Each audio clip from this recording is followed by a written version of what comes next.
It's not a horror survivor shooter game unless there's a hold your ground event where wave after wave of enemies come at you, trying to send you to an early grave. The cabin scene in Resident Evil 4 is that exact moment for us, where Leon and Louis are pinned down in a small house whose windows are conveniently pre-barricaded, with some articles of furniture on standby screaming to be pushed in front of them as they long to be returned to the earth instead of continuing their existence as the decorated corpses of their brethren they've been whittled into. Now what we're doing here instead of just playing out the event is exploiting the game a little bit. You can't leave the building if the fight is going on. Normal windows prompt you to jump through them when approached, yet that is not the case with our current situation. But we don't play by the rules here. Let's see what happens when we clip out of the house during this fight sequence, and let's see what kind of shenanigans we can get into. Now, normal game advancement dictates that we walk across this dark, scary bridge to collect whatever fate awaits us on the other side.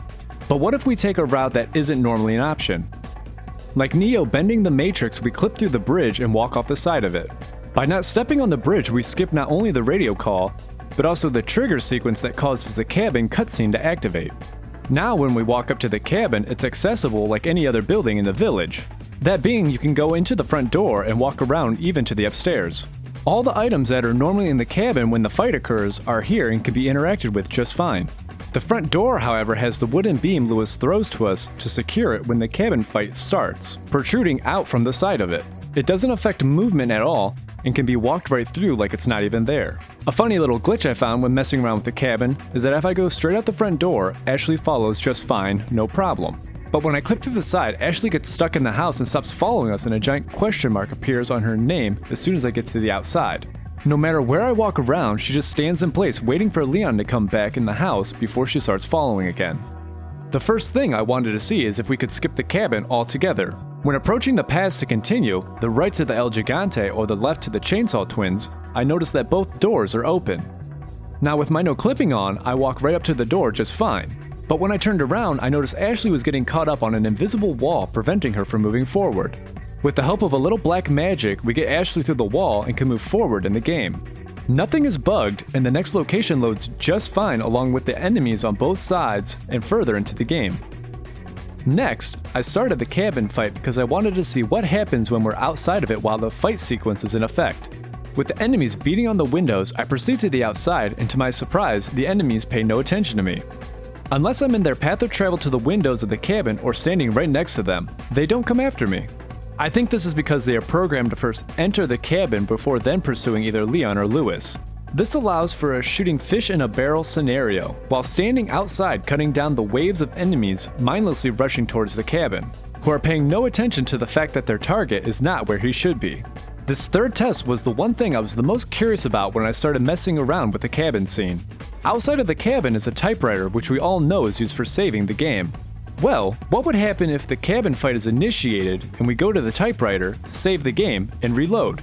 As you can see, when the game is reloaded, the fight is over and no enemies can be found anywhere. But something else is missing. Louis and Ashley are both gone as well. The indicator for their character on the HUD is also missing, as if they were never with us in the first place. If you continue now into the game, Ashley remains MIA for the next two areas, even past the ski lift. But as soon as I got to the barn where we fight the big cheese, Ashley magically reappears at my side, acting like nothing happened, while she was away spending time in the Shadow Realm. The cabin scene is one of those moments in Resident Evil 4 that really pushes the player on their skill of engagement. It's a boss fight, but instead of one strong enemy, you're being overrun by normal enemies who by themselves pose no serious threat to you.